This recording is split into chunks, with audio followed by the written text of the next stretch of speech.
नमस्कार दोस्तों, मैं विनोद कुमार एक बार फिर से आप सभी का सामान्य हिंदी यूट्यूब चैनल में स्वागत करता हूं। आज हम पढ़ेंगे संधि। ये संधि का दूसरा भाग है।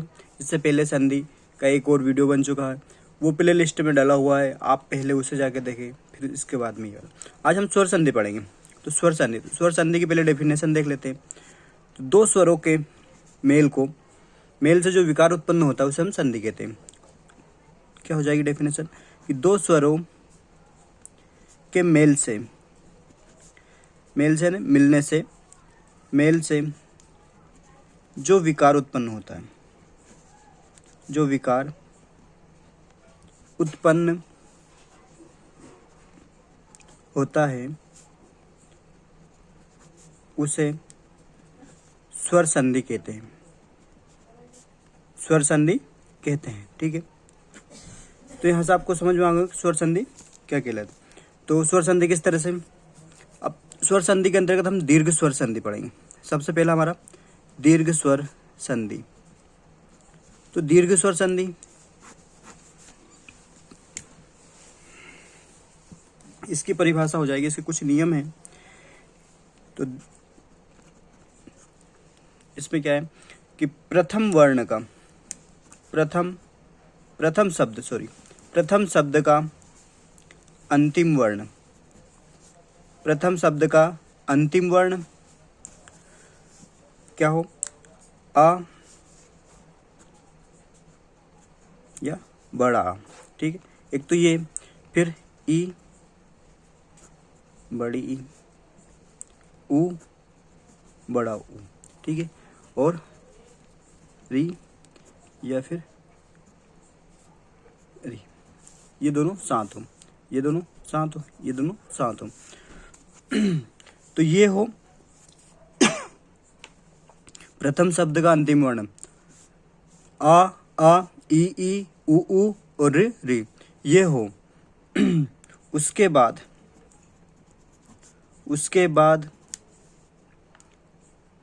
दूसरे शब्द का आदि यानी प्रथम वर्ण, फिर से प्रथम वर्ण क्या हो जाएगा, आ ई ऊ और री।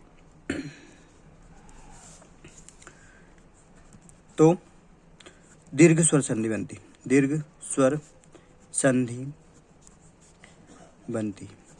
ठीक है। यहाँ से आपको सारी चीजें क्लियर होंगी कि प्रथम शब्द का अंतिम वर्ण देखेंगे। जैसे हम एक एग्जाम्पल के द्वारा देखते हैं।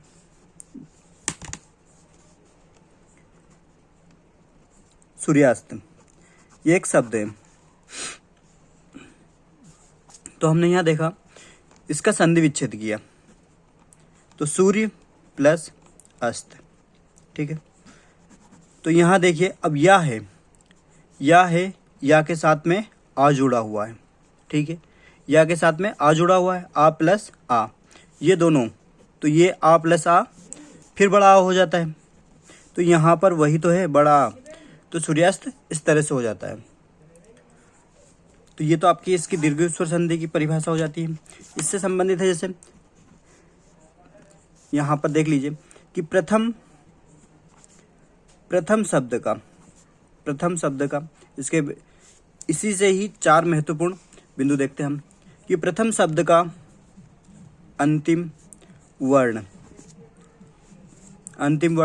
आ या फिर आ हो, ठीक है। और दूसरे शब्द का आदि यानी प्रथम वर्ण आ या आ हो, तो दीर्घ स्वर संधि हो जाती है। फिर दूसरा यहाँ से कि प्रथम शब्द का अंतिम वर्ण ई या ई हो, और दूसरे शब्द का आदि या फिर प्रथम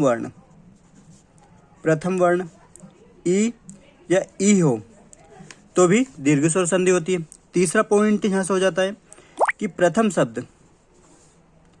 प्रथम शब्द का अंतिम वर्ण, प्रथम शब्द का अंतिम वर्ण ऊ हो या ऊ हो, छोटा ऊ या बड़ा ऊ हो, और दूसरे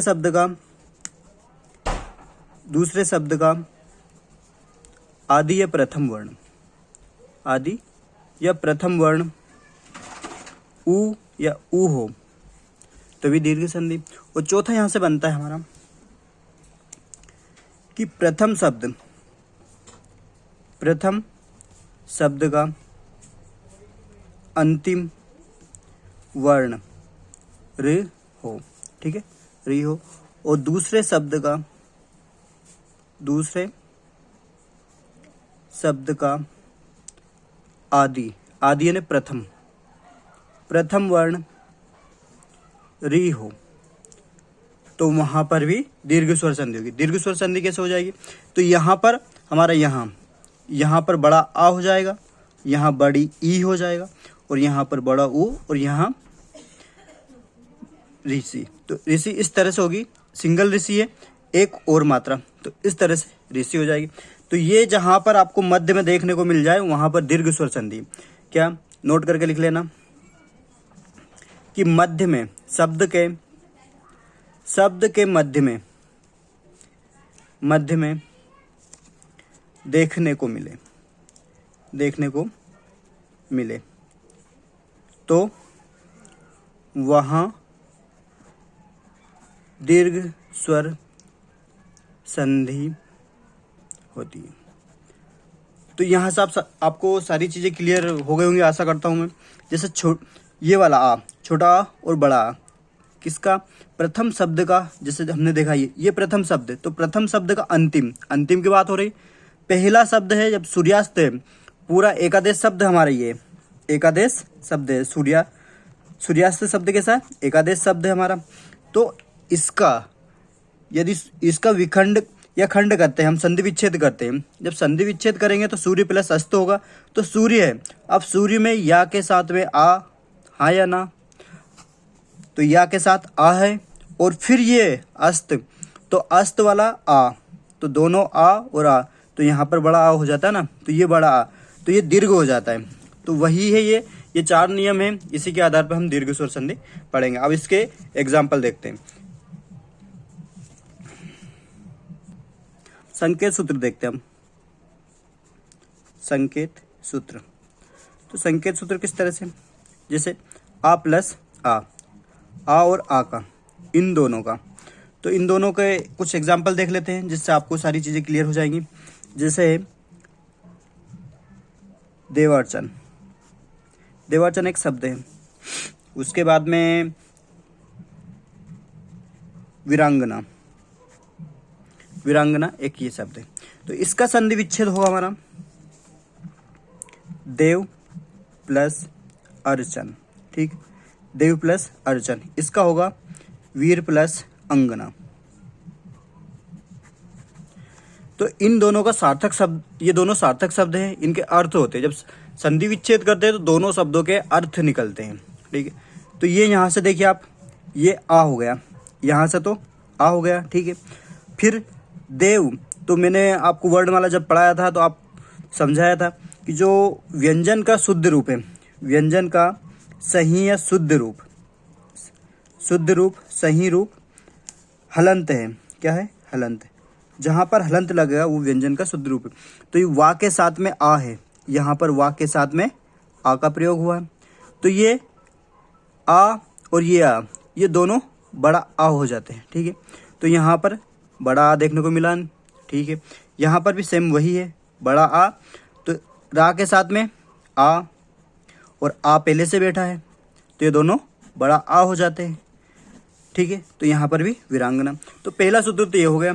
फिर दूसरा है, पहला है ये आ का, फिर दूसरा है आ प्लस आ, तो ये भी होता है आ, ठीक है। और यहाँ पर भी होता है बड़ा आ। जैसे इसका पुस्तकालय, एक है प्रेमालाप, पुस्तकालय। अब इसका संधि विच्छेद करेंगे हम।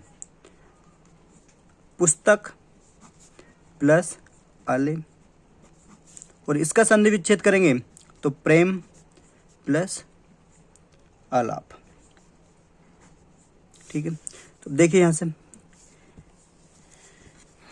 ये का है, यहां पर आपको का है, का के साथ में आ का प्रयोग हुआ है, क्योंकि हमने देखा अभी कि का के साथ में आ का प्रयोग हुआ है, और बड़ा आ यहाँ पर। अब ये दोनों जब आपस में मिलेंगे, ये दोनों आपस में मिलेंगे तो छोटा आ और बड़ा आ, तो ये दोनों बड़ा आ हो जाएंगे। तो यहाँ पर वही तो है, हाँ या ना।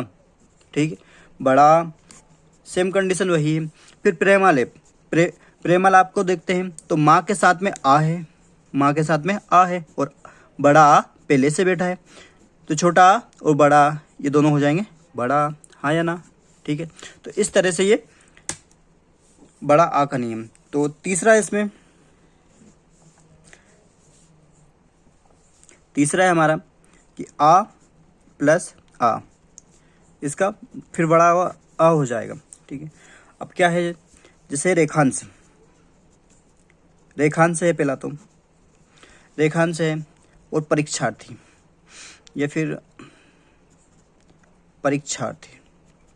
ठीक, परीक्षार्थी। अब इसका संधि विच्छेद किया जाए तो इसका संधि विच्छेद होगा रेखा प्लस अंश, हाँ या ना। तो रेखा खा के साथ में बड़ा आ है और आ छोटा पहले से बैठा है, तो ये दोनों बड़ा आ हो जाएंगे। ठीक है, यहाँ पर भी तो वही है, हाँ या ना। ठीक है, चीज़ें क्लियर हो रही हैं आप सभी को, कमेंट्स करके बताइए।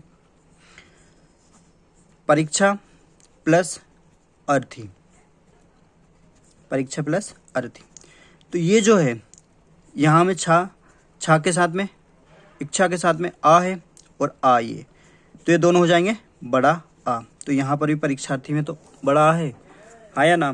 ठीक है, अब चौथा नियम है हमारा कि बड़ा आ प्लस बड़ा आ, ये भी बड़ा आ होता है। तो ये 4 सूत्र बड़ा आ के हैं, इसी तरह 4 ई के देखेंगे हम और 4 ऊ के देखेंगे। तो यहाँ पर अब देखिए, इसका पहला शब्द हमारा प्रतीक्षालय, प्रतीक्षालय। ठीक है, तो प्रतीक्षालय एक है विद्यारंभ, विद्यारंभ, प्रतीक्षालय, इसका संधि विच्छेद करेंगे तो इसका होगा प्रतीक्षा प्लस आलय, और इसका हो जाएगा विद्या प्लस आरंभ, विद्या प्लस आरंभ। तो यहाँ से देखिए, यहाँ पर आ है बड़ा आ, यहाँ पर बड़ा आ, अब ये दोनों बड़ा आ का निर्माण करें तो यहाँ पर विद्या में वही तो है, हाँ या ना। विद्या में तो बड़ा आ है, अब प्रतीक्षा में यहाँ पर भी बड़ा आ है, दिख रहा बड़ा आ, फिर प्लस आले में बड़ा आ प्लस बड़ा आ, तो यहाँ पर इच्छा में फिर बड़ा आ का प्रयोग हुआ। तो जहाँ पर भी मध्य में बड़ा आ, बड़ी ई, बड़ो ऊ और री 2 बार वाला जहाँ पर भी देखने को मिल जाए वहाँ पर दीर्घ स्वर संधि होगी। तो ये संकेत सूत्र थे आ से संबंधित। अब देखेंगे हम ई वाला। अब है संकेत सूत्र, दूसरा नंबर का संकेत सूत्र। ठीक, संकेत सूत्र तो इसमें है छोटी ई और छोटी ई, ये होती है बड़ी ई। ठीक है, अब इसके कुछ एग्जाम्पल हैं, देख लीजिए आप। जैसे रविंद्र, तो रविंद्र है और कविंद्र है, इसका संधि विच्छेद करेंगे तो जहां पर पहली बात तो मैं यही कहूंगा कि जहां पर भी आपको मध्य में बड़ा आ, बड़ी ई, बड़ो ऊ ये देखने को मिल जाए वहां पर दीर्घ स्वर संधि होती है। कौन सी? दीर्घ स्वर संधि। लेकिन आपको अच्छे से समझना है। देखिए, अब इसकी संधि विच्छेद करेंगे रवि प्लस इंद्र। ठीक है, और इसका हो जाएगा कवि प्लस इंद्र। ठीक, अब यहाँ देखिए, वा में छोटी ई की मात्रा है, वा में छोटी ई की मात्रा और छोटी की मात्रा पहले से यहाँ पर विराजमान है, तो दोनों हो जाएंगे बड़ी ई। तो यहाँ पर बड़ी ई है, हाँ या ना, आ गया होगा समझ में। यहाँ पर भी सेम है, छोटी ई प्लस छोटी ई, अब ये दोनों बड़ी ई हो जाएंगी, तो यहाँ पर भी तो वैसा ही है, बड़ी ई, हाँ या ना। ठीक है, फिर अगला है इसमें ई प्लस ई बराबर बड़ी ई, ये हो जाता है। तो इसका है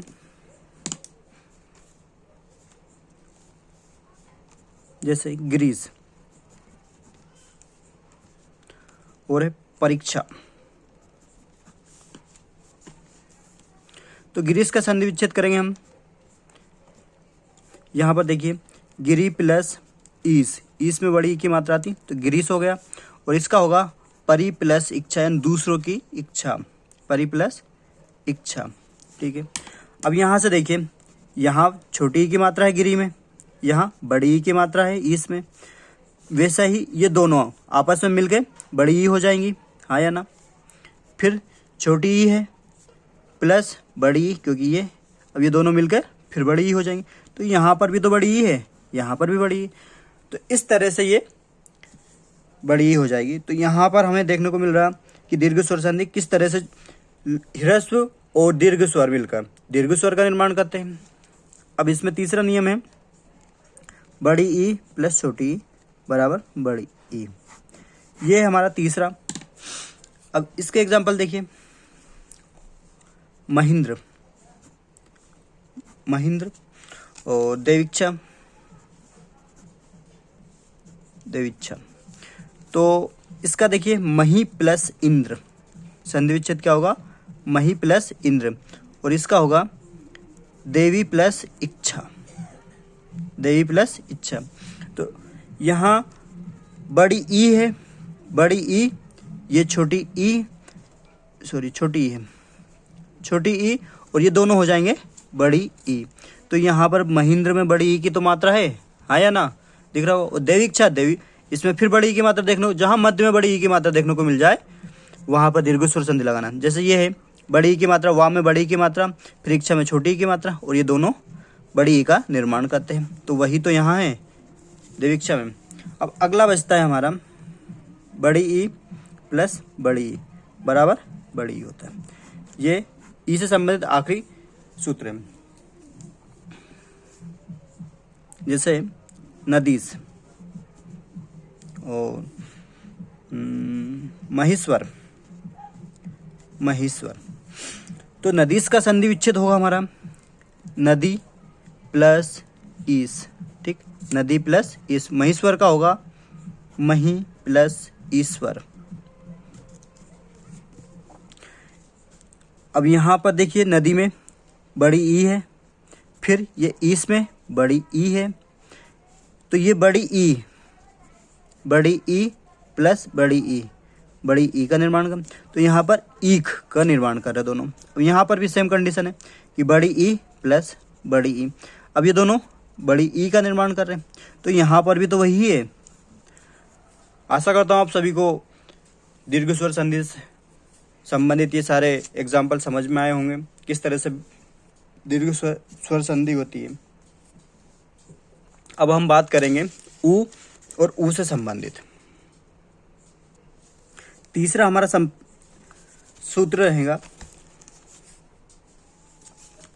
तीसरा संकेत सूत्र है हमारा, ये रहेगा ऊ प्लस ऊ बराबर बड़ा ऊ होता है। ठीक है, तो किस तरह से होता है इसमें, जैसे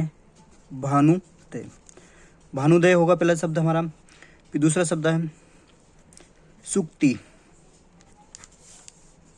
तो भानुदय का संधि विच्छेद करेंगे तो इसमें देखिए भानु प्लस उदय, और इसका करेंगे तो सु धन उक्ति।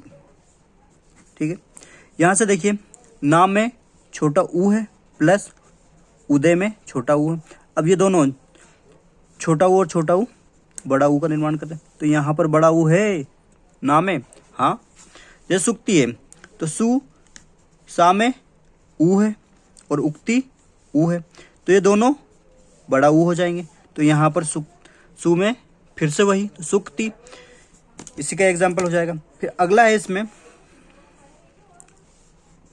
ये वाला हो गया, अब है ऊ प्लस बड़ा ऊ बराबर बड़ा ऊ। ठीक है, तो इसमें होगा हमारा लघुर्मी,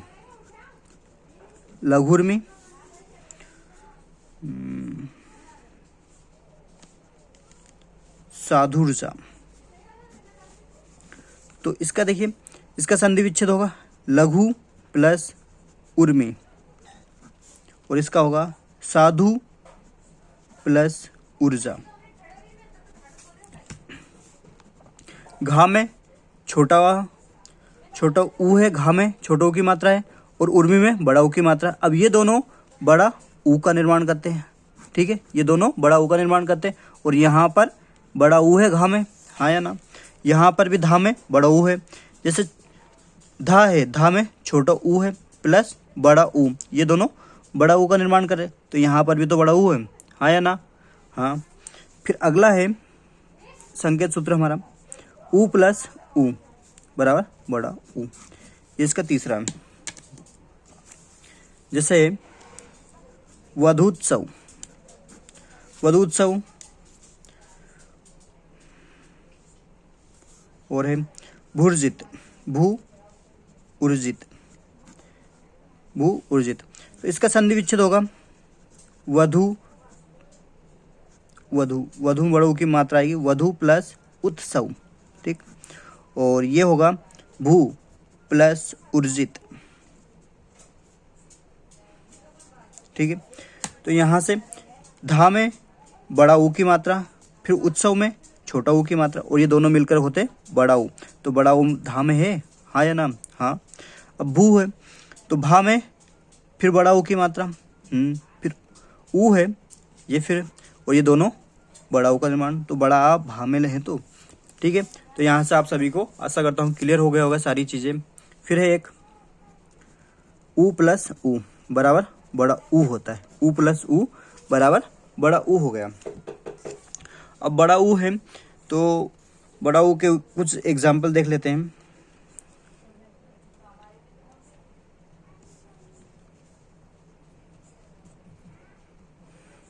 जैसे भुर्जा और सरयूर में, सरयूर में, तो इसका संधि विच्छेद होगा भू प्लस ऊर्जा, सरयू प्लस उर्मी, ठीक है। यहाँ से देखिए आप, भा है, भा में बड़ा ऊ की मात्रा है, ऊर्जा है, ऊर्जा में पहला शब्द, तो पहला शब्द हमारा फिर यही, तो ये दोनों मिलकर बड़ा ऊ का निर्माण करेंगे। जो प्रथम शब्द है, पहला शब्द ये, प्रथम शब्द का अंतिम वर्ण देखिए, अंतिम वर्ण में बड़ा ऊ की मात्रा है, और जो दूसरा शब्द है, दूसरा शब्द का आदि वर्ण या पहला वर्ण, ठीक है, आदि पहला, तो उसमें उर्मी में बड़ा ऊ की मात्रा है ना, उर्मी, तो ये दोनों बड़ा ऊ का निर्माण कर रहे हैं। तो यहाँ पर बड़ा ऊ है तो यहाँ पर भी, तो इस तरह से हमारी दीर्घ स्वर संधि होती है। और अब ई, ऊ और आ, इन तीनों संबंधित एग्जाम्पल देख लिए, और यदि एग्जाम्पल बुक में दिए हुए हैं तो आपको ये समझाने के लिए थे, बाकी एग्जाम्पल बहुत सारे बुक में दिए हैं तो आप एग्जाम्पल बुक से कर सकते हो। तो इस तरह से हमारे दीर्घ स्वर संधि होती है। और अब देखते हैं चौथा संकेत सूत्र री से संबंधित, ऋषि से। चौथा है हमारा ये संकेत सूत्र री प्लस री, तो ये हो जाता है इस तरह से, ठीक है। जैसे एग्जाम्पल लिख रहा हूं मैं, पितृण और एक है मातृण, ठीक है। तो इसका संधि विच्छेद होगा पितृण का, पितृ प्लस ऋण, और इसका होगा मातृ प्लस ऋण, ठीक है, मातृ प्लस ऋण। तो यहाँ से ता है, ता में र लगा हुआ ये वाला, और ये वाला उपस्थित है पहले से, और ये दोनों हो जाएंगे हमारे, ठीक है, इस तरह से। तो ये यहाँ पर आपको देखने को मिल रहा होगा, यहाँ पर भी सेम देखने को मिल रहा है। ता में ये ऋषि लगा हुआ है और ये पहले से उपस्थित है, तो ये दोनों मिलकर हो जाएंगे फिर से हमारे, तो ये यहाँ पर है। तो इस तरह से ये हमारे होता है दीर्घ स्वर संधि। यदि आपको किसी को समझ में नहीं आया हो तो कमेंट्स करें कि सर एक बार और समझा दें, तो हम ज़रूर कोशिश करेंगे आपको समझाने की। और बहुत सारे एग्जाम्पल बुक में दिए हैं, तो आपको बुक में से एग्जाम्पल लगाने हैं, और यहाँ से आपको समझ में आया नहीं आया है कमेंट्स करके ज़रूर बताएं। धन्यवाद।